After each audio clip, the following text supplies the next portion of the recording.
اعوذ باللہ من الشیطان الرجیم بسم اللہ الرحمن الرحیم۔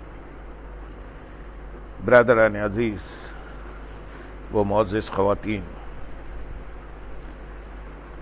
آج کی ہماری یہ نشست دوسری نشست ہے جس میں ہم ذکر الہی کی فضیلت پر آیات قرآنی، احادیث نبی صلی اللہ علیہ وسلم اور احوال صحابہ کرام رضی اللہ تعالیٰ عنہ بیان کریں گے۔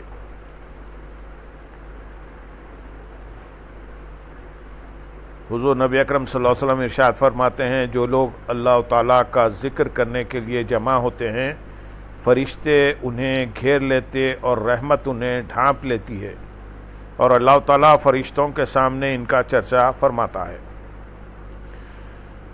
حضور نبی کریم صلی اللہ علیہ وسلم نے ارشاد فرمایا، جو لوگ محض رضا الہی کے لیے اللہ تعالیٰ کا ذکر کرنے بیٹھتے ہیں تو آسمان سے ایک منادی ندا کرتا ہے کہ مغفرت یافتہ ہو کر لوٹ جاؤ، تمہارے گناہ نیکیوں میں بدل دیے گئے ہیں۔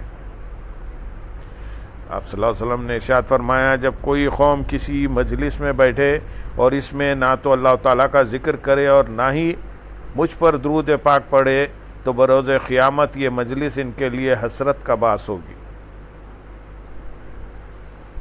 مروی ہے کہ حضرت داؤد علیہ السلام نے دعا مانگی، یا اللہ عز و جل، جب تو مجھے دیکھے کہ میں ذاکرین کی محفل چھوڑ کر غافلین کی طرف بڑھ رہا ہوں تو میرے پاؤں ضائع فرما دینا، یہ بھی تیرا مجھ پر ایک انعام ہوگا۔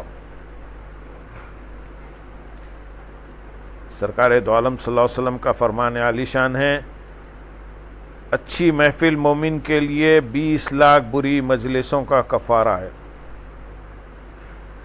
حضرت سیدنا ابو ہریرہ رضی اللہ تعالیٰ عنہ فرماتے ہیں، جن گھروں میں اللہ عز و جل کا ذکر ہوتا ہے، اہل آسمان ان گھروں کو ایسے دیکھتے ہیں جیسے تم ستاروں کو دیکھتے ہو۔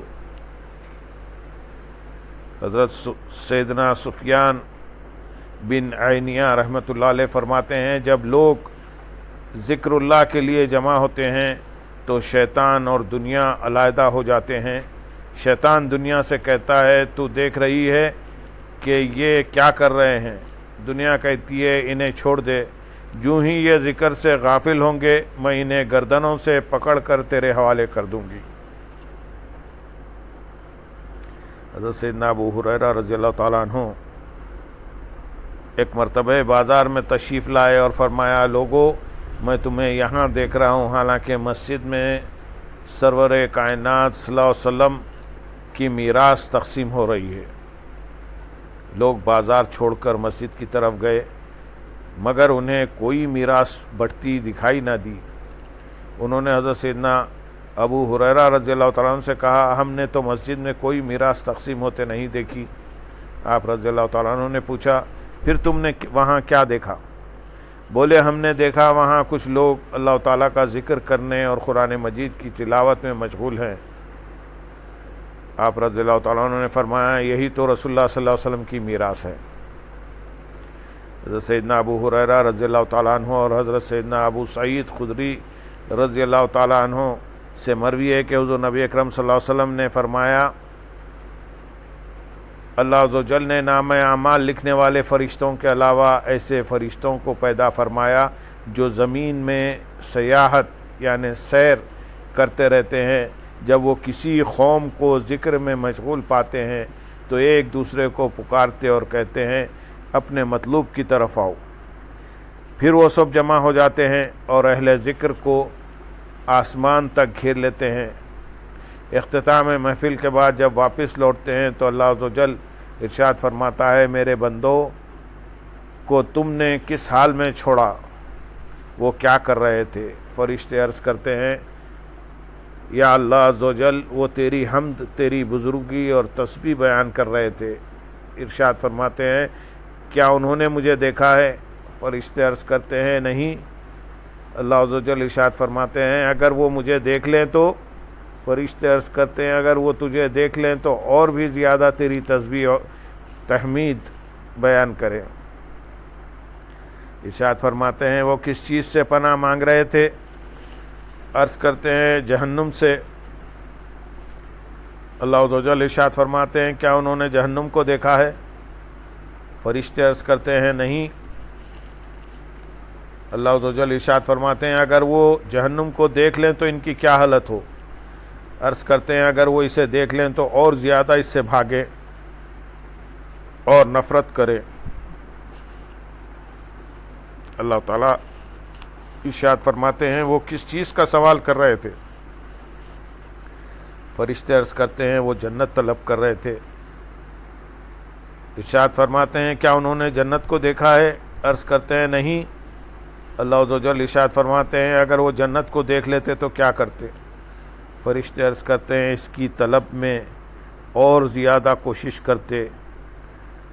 اللہ تعالیٰ ارشاد فرماتے ہیں میں تمہیں گواہ بناتا ہوں کہ میں نے ان سب کو بخش دیا۔ فرشتے عرض کرتے ہیں ان میں فلاں بن فلاں بھی تھا جو ذکر کے لیے نہیں بلکہ اپنی کسی ضرورت کے لیے آیا تھا۔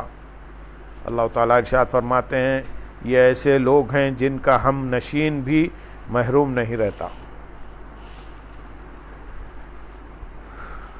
حضور نبی اکرم صلی اللہ علیہ وسلم ارشاد فرماتے ہیں سب سے افضل کلمہ جو میں نے اور تمام انبیاء اکرام علیہ السلام نے ادا کیا وہ یہ ہے لا الہ الا اللہ وحدہ لا شریک لہ۔ آپ صلی اللہ علیہ وسلم ارشاد فرماتے ہیں جو شخص روزانہ 100 بار کلمات لا الہ الا اللہ وحدہ لا شریک لہ لہ الملک و لہ الحمد وہو علی کل شیء قدیر پڑھتا ہے تو اسے 10 غلام آزاد کرنے کے برابر ثواب ملتا ہے۔ اس کے نامہ اعمال میں 100 نیکیاں لکھی جاتی ہیں اور 100 گناہ مٹا دیے جاتے ہیں۔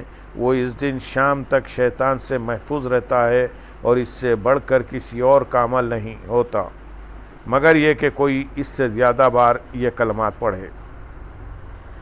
آپ صلی اللہ علیہ وسلم نے ارشاد فرمایا جو شخص کامل وضو کر کے آسمان کی طرف نگاہ اٹھا کر کہے اشہد ان لا الہ الا اللہ وحدہ لا شریک لہ واشہد ان محمدًا عبدہ ورسولہ تو اس کے لیے جنت کے 8 دروازے کھول دیے جاتے ہیں جس سے چاہے داخل ہو جائے۔ آپ صلی اللہ علیہ وسلم ارشاد فرماتے ہیں لا الہ الا اللہ پڑھنے والے کو قبر و حشر میں کوئی وحشت نہ ہوگی، اور گویا میں ملاحظہ کر رہا ہوں کہ سور پھونکا جا رہا ہے اور یہ لوگ سر سے مٹی جھاڑتے ہوئے کہہ رہے ہیں سب خوبیاں اللہ عز و جل کو جس نے ہم سے غم کو دور فرمایا، بلا شبہ ہمارا رب عز و جل بخشنے والا اور قدرت کرنے والا ہے، بخشنے والا اور قدر کرنے والا ہے۔ آپ صلی اللہ علیہ وسلم نے ارشاد فرمایا ہے ابو ہریرہ قیامت کے دن تمہاری ہر نیکی تولی جائے گی سوائے اس کلمہ لا الہ الا اللہ کے۔ صدق دل سے پڑھا ہوا کلمہ اگر میزان عمل کے ایک پھڑلے میں رکھا جائے اور دوسرے میں 7 زمین اور آسمان اور جو کچھ اس میں ہے سب رکھ دیا جائے تو بھی لا الہ الا اللہ کا پلڑا ہی بھاری رہے گا۔ حضور نبی اکرم صلی اللہ علیہ وسلم ارشاد فرماتے ہیں سچے دل سے لا الہ الا اللہ پڑھنے والا اگر زمین بھر گناہ لے کر آئے پھر بھی اللہ عز و جل اس کی مغفرت فرما دے گا۔ آپ صلی اللہ علیہ وسلم نے ارشاد فرمایا ہے ابو ہریرہ اپنے مردوں کو لا الہ الا اللہ کی تلقین کیا کرو کہ یہ گناہوں کو بالکل مٹا دیتا ہے۔ حضرت سیدنا ابو ہریرہ رضی اللہ تعالیٰ عنہ نے عرض کی یا رسول اللہ صلی اللہ علیہ وسلم یہ تو مردوں کے لیے ہے، زندوں کے لیے کیا ہے؟ آپ صلی اللہ علیہ وسلم نے ارشاد فرمایا یہ گناہوں کو زیادہ مٹانے والا ہے، یہ زیادہ مٹانے والا ہے۔ حضور نبی اکرم صلی اللہ علیہ وسلم ارشاد فرماتے ہیں جس نے اخلاص کے ساتھ لا الہ الا اللہ کہا وہ داخل جنت ہوا۔ آپ صلی اللہ علیہ وسلم کا ارشاد ہے تم میں سے ہر ایک داخل جنت ہوگا سوائے اس کے جو انکار کرے اور بارگاہ الہی سے اس طرح بھاگے جیسے اونٹ اپنے مالک سے بھاگتا ہے۔ عرض کی گئی یا رسول اللہ صلی اللہ علیہ وسلم یہ انکار کرنے اور اللہ عز و جل سے دور ہونے والا کون ہے؟ آپ صلی اللہ علیہ وسلم نے ارشاد فرمایا جو لا الہ الا اللہ نہیں کہتا۔ تم یہ کلمہ کثرت سے پڑھا کرو اس سے پہلے کہ تمہارے اور اس کے درمیان فاصلہ پیدا ہو جائے یعنی موت آ جائے۔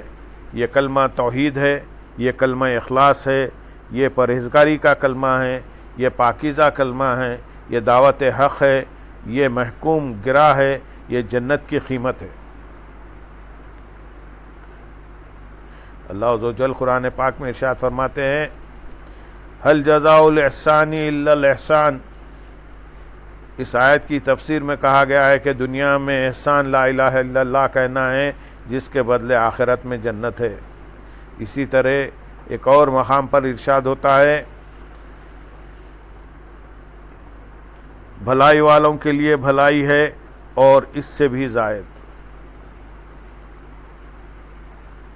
آپ صلی اللہ علیہ وسلم ارشاد فرماتے ہیں لا الہ الا اللہ وحدہ لا شریک لہ لہ الملک و لہ الحمد وہو علی کل شیء قدیر۔ یہ کلمات 10 مرتبہ پڑھنے والے کو 10 غلام آزاد کرنے کے برابر ثواب ملتا ہے۔ آپ نے فرمایا جو شخص دن میں 200 مرتبہ یہ کلمات کہے کہ لا الہ الا اللہ وحدہ لا شریک لہ لہ الملک و لہ الحمد وہو علی کل شیء قدیر، تو اس کے درجے کو نہ کوئی پہلے والا پا سکتا ہے اور نہ بعد والا، مگر جو اس سے افضل عمل کرے۔ آپ نے فرمایا جو شخص کسی بازار میں یہ کلمات پڑھے لا الہ الا اللہ وحدہ لا شریک لہ لہ الملک و لہ الحمد یحیی و یمیت وہو علی کل شیء قدیر، تو اس کے نامہ اعمال میں 10 لاکھ نیکیاں لکھی جائیں گی، 10 لاکھ گناہ مٹا دیے جائیں گے اور جنت میں اس کے لیے گھر بنایا جائے گا۔ جب بندہ لا الہ الا اللہ کہتا ہے تو یہ کلمہ اس کے نامہ اعمال کی طرف بڑھتا ہے اور اس میں جو گناہ پاتا ہے اسے مٹا دیتا ہے، حتیٰ کہ اپنی مثل نیکی پا کر اس کے پہلو میں بیٹھ جاتا ہے۔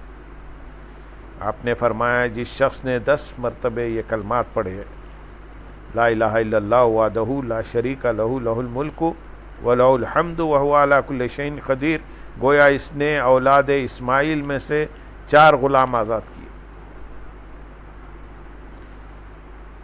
آپ نے فرمایا جو شخص رات بھر جاگ کر یہ کلمات پڑھے لا الہ الا اللہ وحدہ لا شریک لہ لہ الملک و لہ الحمد وہو علی کل شیء قدیر، سبحان اللہ والحمد للہ ولا الہ الا اللہ واللہ اکبر ولا حول ولا قوت الا باللہ العلی العظیم۔ پھر عرض کرے یا اللہ عز و جل میری مغفرت فرما تو اس کی مغفرت کر دی جائے گی، یا کوئی دعا کرے تو قبول کی جائے گی، اور اگر نماز پڑھے تو قبول کی جائے گی۔ اللہم صلی علی سیدنا محمد وعلی آل سیدنا محمد وبارک وسلم، وآخر دعوانا ان الحمد للہ رب العالمین۔ سبحان ربک رب العزت عما